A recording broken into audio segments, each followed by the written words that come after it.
Welcome to the Think Generational Wealth Podcast, and this is episode number 104. I am your host, Amir Estivo. Thank you for tuning into the podcast episode today. First of all, I'd like to open the podcast up with a thanks and gratitude. First of all, I appreciate you taking the time to listen to this podcast because honestly, you could be doing anything in this world. But the fact that you're listening to this podcast episode is much appreciated. Okay, so today's episode is brought to you by American Financial. American Financial is a financial service company, and our goal is to eradicate financial illiteracy. Okay, so let's go ahead and tune into the podcast episode. If you like this content, please subscribe to the podcast, share it. Do not just hold this information for yourself. Share it if you find it valuable to someone who may be able to use this. And please rate and review the podcast episode also. Whether it's good or bad, it's only going to make me better. Okay? So let's jump into the episode today. So today's episode podcast is basically what we're going to talk about is your children not only must know wealth, but they got to know how to handle wealth. Teach your kids not only to grow wealth, but also handle wealth. And this podcast episode is inspired by so I don't know if you guys know, but a basketball player by the name of John Morant has been in the news most recently. And it hasn't been really for anything really good. It's been basically negative publicity. The most recent was he was brandishing a gun in a nightclub in Colorado, and he's now been suspended by his team and possibly investigated by the NBA to find out. He plays for the Memphis Grizzlies, but he played a team called Denver Nuggets in Denver. So basically, the NBA is investigating to see how he traveled all the way to Tennessee with the gun, whether he probably boarded the team plane, etc., which means he's possibly facing even more suspension. And I don't know how you guys know the NBA works, but the NBA or even the NFL, probably any major sports league, is when you get suspended, you don't get paid. So basically, you get suspended without pay. So in his case, he signed a 5-year, $230 million contract with the Memphis Grizzlies, which kicks in next year. Then he just released his own signature shoe line with Nike. Also has an endorsement deal with Powerade. So I say this, and you're probably asking, what does this have to do with wealth or whatever, right? And the reason I say this, he's 23-year-old. And like most of us, when we were 23, we did a lot of dumb stuff. I know I did. I know anybody here can attest to that. But what we have to understand is when you get to a certain level, and it's not just NBA or even in business and life, you have to audit your circle. You have to audit your circle. Because what happens is that if you have a bunch of guys or gals who are going for the ride, so let's say you start a business and you have these supporters or people around you, and as your business grows, then your circle has to grow, right? And we're not just talking about growing more, adding more people. We're just talking about in a retrospect of your circle has to grow. You have to have like-minded people. I think that's the episode today. The podcast episode is actually going to be called Why You Should Have a Tribe. The importance of a tribe. So basically, we're going to talk about why it's important to have a tribe, in a like-minded tribe, right? And these people got to basically be on the same wavelength that you are in. And the reason I brought up John Morant is when you're 23 and you're making already making 60 million, close to $60 million, and he's been in the league I think 4 years or something like that. And when you are making that type of money, you have to start doing what they call the audit circle. You have to audit your circle. And that's not just, again, that's not just, I'm not speaking just of the NBA or anything to that nature. I'm talking about not just the NBA, but I'm talking about also in life, in business, etc. Because you don't want to be able to, let's say in business you make your first million, but you're still hanging around people who may have certain mindsets that is basically can't grow from. In John Morant's case, you're making now $230 million next year. This is going to set not only your family, but your family's family for generational wealth. You have a chance to change the family tree. But if you move the way you move and you're moving reckless and your circle hasn't changed or hasn't grown, it will be hard for you to grow. It will be hard for your business to grow. It will be hard for your brand to grow. That's why it's imperative that you audit your circle. Because at the end of the day, what happens?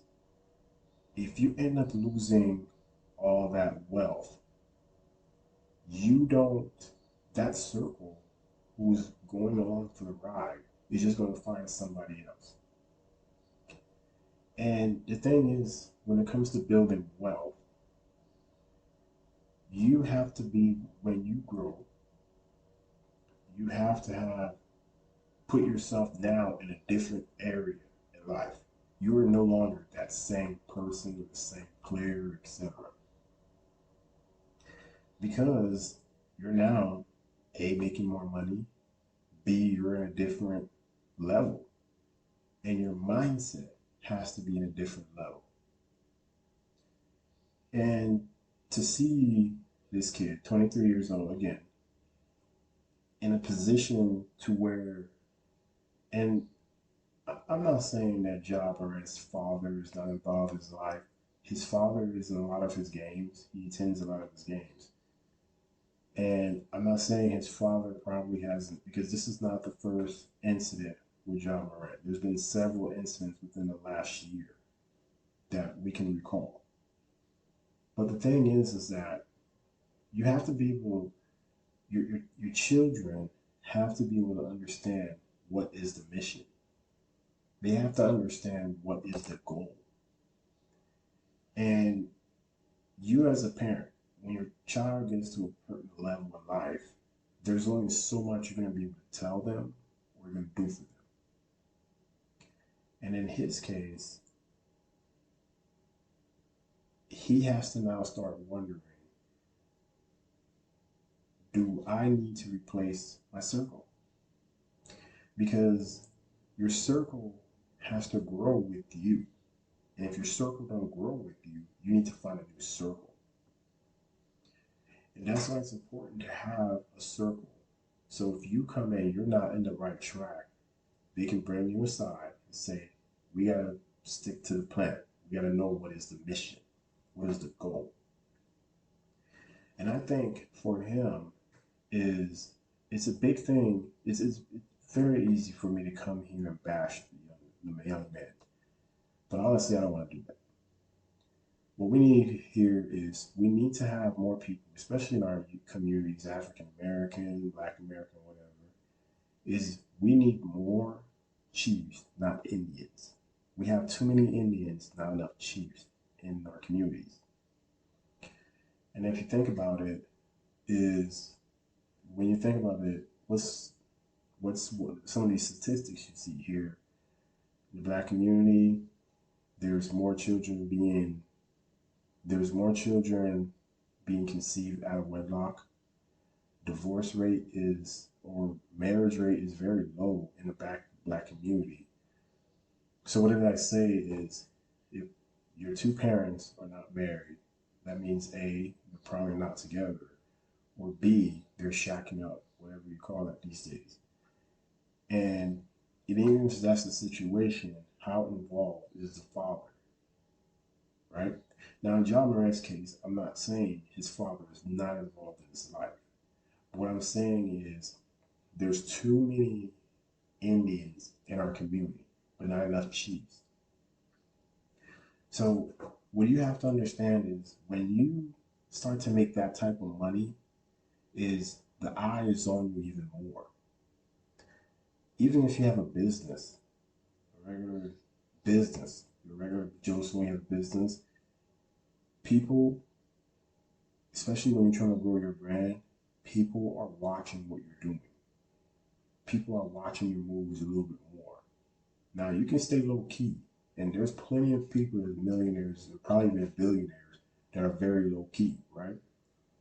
But at the end of the day, is they have a tribe of people that they can go to that can put them in the right track, because we all need that.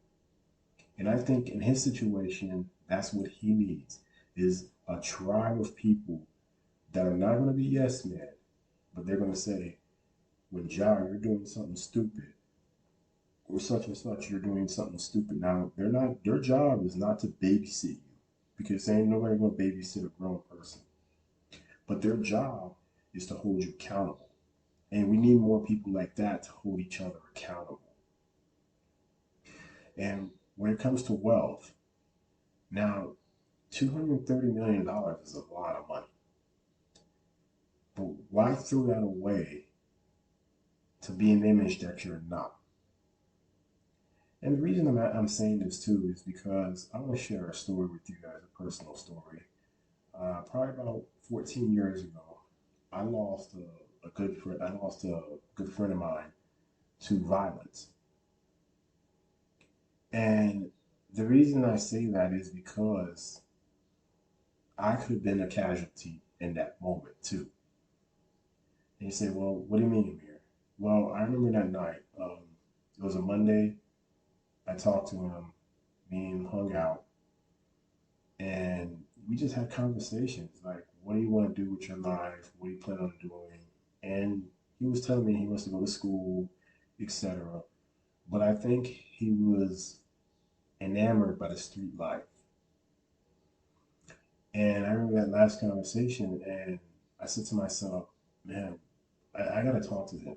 We got to have a really in depth conversation. In that moment, we were just talking about basic stuff, school and whatever, him and what him going to school and all that. But I told myself, the next time I see him, we need to sit down and like have a real conversation, because the way he was moving wasn't it wasn't conducive. It wasn't sustainable. He was either going to go to jail or dead. In his case, it was the latter. So I saw him on Monday. A couple of days went by. Friday rolled in, and generally, me and him used to always hang out Fridays and Sundays. We used to always go hang out, whether it's, you're young. At this time, we're like 25, 26, something like that. And I'm probably dating myself here too. But he, we, that night, he usually would call me and say, hey, Mary, you want to go hang out? Or I'll call him and we'd be like, yo, come by, let's go and hang out. But that night, for some reason, I didn't have the want to call him, and this was a Friday night, and he didn't call me. So I remember I didn't get a call, so I was going to work the next day, and all of a sudden I fell asleep. Now, 3:30 in the morning, my cousin, who at the moment used to kind of hang out at that same spot, she was calling my phone. And sometimes when you're in this very good sleep and then someone's calling you, It's 3:30 in the morning. I'm like, why is this person calling me? I was like, I don't want to hear it. So I hung up, and I ended up actually just turning the phone off. So literally, I had to go to work early in the morning at 8 o'clock or something like that. I get a call, and she calls me. Actually, I turned the phone on, and then the voicemail came. The voicemail popped up. I listened. She's like, "Hey, Amir."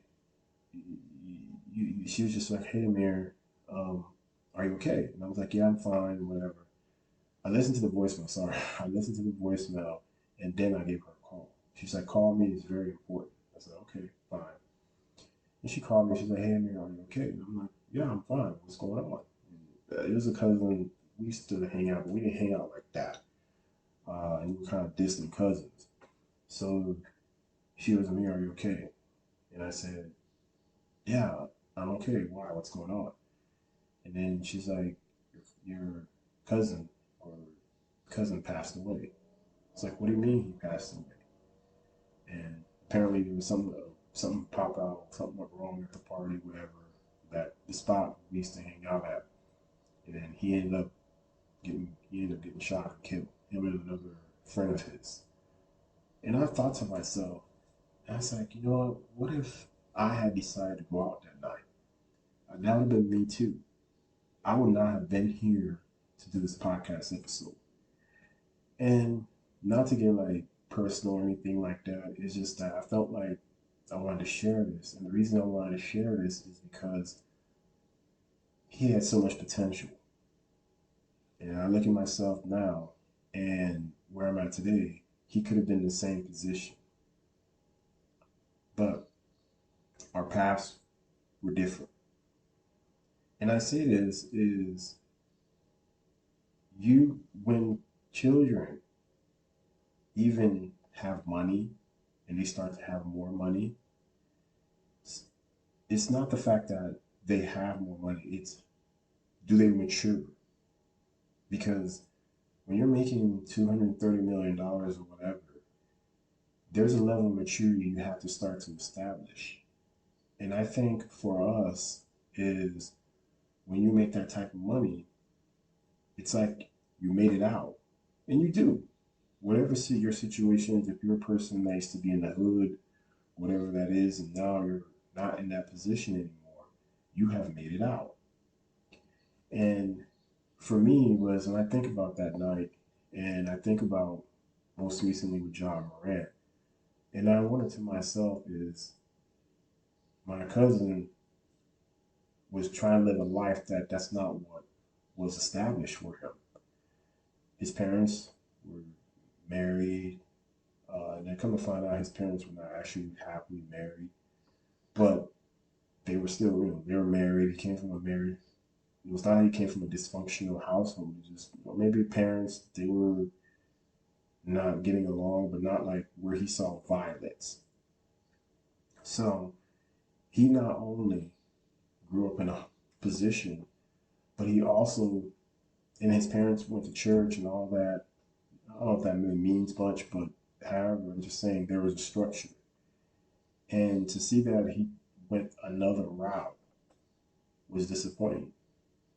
And the same thing I see about John Morant is if you grew up in a place where you have structure, parents are happily married, you went to school, private school, what are you trying to prove now? What sense does that make for you to try to prove things now? And going back, I don't know if you guys remember Aaron Spelling. He was the creator of 90210, Melrose Place. He was worth $600 million before he passed away. His daughter, Tori Spelling, was irresponsible. I think she had bad drug habits. So when he died, he left her nothing. Could could you do that? If you have children that are not responsible, could you do that? If you have this wealth, and this wealth is supposed to take care of not the next generation, the generation, three generations, could you do that? Could you cut your kid off? just like that. He did. Aaron Spelling did. Aaron Spelling ended up cutting his daughter off, Tori Spelling, and didn't even leave her nothing. And he did leave her anything, it was probably like nothing. It was nothing that she couldn't even live on. But I think at the end of the day, he didn't leave her anything. Sometimes it gets to that extreme for you to send a message to your children that no, I'm not going to let you squander this wealth because you're not responsible. And that's where it comes in. And I'm not saying that Aaron Spelling didn't teach his kid. I'm not saying John Morant's father, T. Morant, this is his name, did not teach his son either. What I'm saying is that your kids are going to make decisions. And sometimes they're going to have to live with them, but you don't as a parent. Because as a parent, you already did your job. If I go and make a mistake, or if I go and do something harsh, my dad can't live with my dad has his own life to live now. He can't live with my mistake. I have to live with my mistake. And I'm just saying is for our community, if you're black, listen to this, even if you're any other color listening to this podcast, please understand that you must you if you're if you've done your job as a parent and you taught your children, you try to at least teach your children the right path, but they go in the opposite way. You have to understand when it comes to building generational wealth, it can't stop just at the next generation. This has to go two, three, and hopefully further generations, right? And it may come to a point where if they have, there's a level, of you grow where your children are not responsible enough to handle that. And it may be a lesson because you don't want to grow all this wealth and your kid is the one next generation squanders it all. It happens all the time. So I say this. Maybe this is a podcast is not for you, or maybe this podcast is not something you care to listen to. What I'm saying is that number one, audit your circle. Audit your circle. If you're the smartest person in your circle, find another circle. That's number one. Number two, you can't, even if you have all that money, you must have the right mindset to be able to handle that type of money. And number three, right?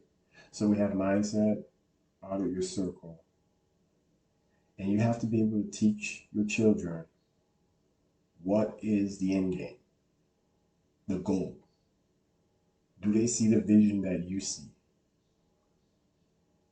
You don't, I tell my children, you don't have to do what I do, but you got to understand is if I hand you $1, it's your job now to turn it to $2. I already started that, but it's your job now to finish it. And then you must teach the next generation behind you. Since you got $2, now you got to teach them now how to make $4. Now it's their job to now go make $4. Generation after you, after that generation, then has to learn how to make $4 to $8. So as you see, every generation you go into, every generation will have to understand that what is the end game? And the end game is that we must grow wealth. We must push ourselves, right? And we got to keep it going.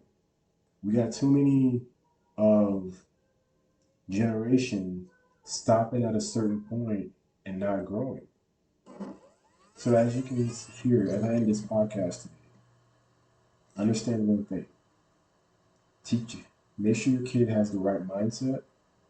Make sure they audit their circle. And make sure they understand the mission. Because the mission can't just stop with you. Wealth must continue to grow. So I appreciate you guys. If you listen to this podcast episode, if it sounds like I'm all over the place, I apologize. That's not my intention. This podcast was actually I basically just kind of freestyle the podcast in a sense. And another thing is the podcast. I appreciate everyone that takes the time to listen to this podcast. And I can tell you this right now. For a little bit, I was having some doubts about the podcast, but I've noticed that, and the reason I say that is because, you know, I also got to a point I was starting to say, oh, are people tired of listening to me? Are people tired of this? I know, again, I'm not a big influencer or anything like that. You probably can go to my Instagram pages, and it's nowhere near. I probably got like 20 followers or something like that. But you know what? I enjoy this podcast. And actually, I was actually coming onto the podcast to say, I was going to come on the podcast and start only doing a podcast twice a month. But for some reason, just doing this podcast today has motivated me to stick to the mission. The mission is not about, again, it's not about building this massive following. If I have 100,000 downloads, that's not what this is about. What this is about is I want to be able to get this message out. And the message is financial literacy, right? But to get to that point, I want us to be able to work together to get to it. So appreciate you guys. Love you guys. See you next week. Peace.